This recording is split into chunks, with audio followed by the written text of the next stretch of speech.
adventures of Rocky and Bullwinkle and Friends. Starring the Jet-A Jerry O'Lace, Rocket J. Squirrel, and his pal, Bullwinkle the Moose. Hi, glad to see you again. Likewise. We got some great things on the show today. Like what? Like what? Well, you ought to know, Bullwinkle. You're in some of them. Well, let's get started.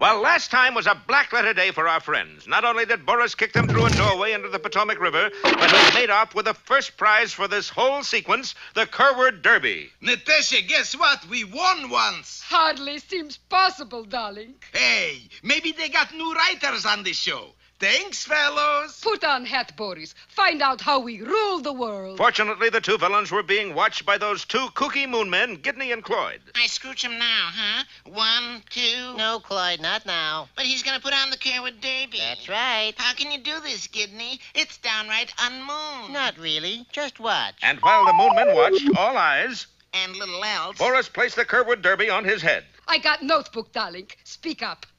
It's all coming clear. Yes, darling. How do we rule the world? But something remarkable seemed to be happening to Boris. What is it, darling? What are you thinking? I can see it now. Go ahead. Being a villain is such a waste of time. What? Nobody likes me, not even other villains. If everybody was like me, what a terrible world it would be. The wise thing to do is learn a trade, like making apple boxes, raise family, gain the respect of neighbors, have friends, because, Natasha, crime really doesn't pay. And fooey, fooey. Boris, you're not going to wear Curwood Derby? You said it. If that's being smart, you can have it. He threw it away, Gidney. Yep, you see, Cloyd, some people just can't stand being smart. How come? Because they can't admit they were ever dumb. Meanwhile, what of our friends Rocky and Bullwinkle? We're floating down the Potomac, that's what of. Hey, you're doing pretty well, Bullwinkle. What do you mean? I mean, considering that you can't swim, you're doing hokey smoky sing. And the plucky squirrel dived under and hauled Bullwinkle up by the antlers. I wish you hadn't said that, Rock. I sank clear to the bottom. I didn't think the water was that deep here, Bullwinkle. Well, I'll just show you. The water's clear up to here. Come on, Bullwinkle. And our friends walked up on the shore and right into the outskirts of a large crowd. Wonder what they're waiting for. Maybe waiting for the president to throw out the first cherry blossom. What's a big crowd for, mister? New congressman coming to town today. Really? Who's that? Feller from a small town in Missouri. I thought they already had one of those once. Nope, he went back home again. Too bad. He played a mean piano. This one's name is Squirrel, Rocket J. Squirrel. Oh, sure, I've heard of him.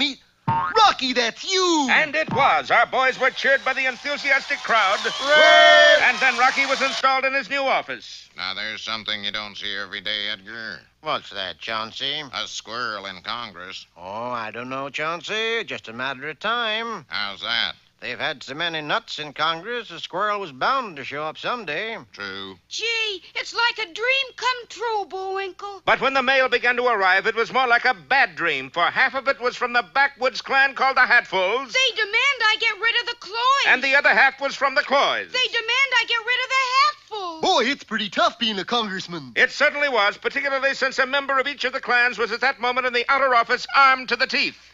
And if he don't get rid of him, I'm gonna blast him. You said it, cousin. Well, be with us next time for Double Trouble or Two's a Crowd.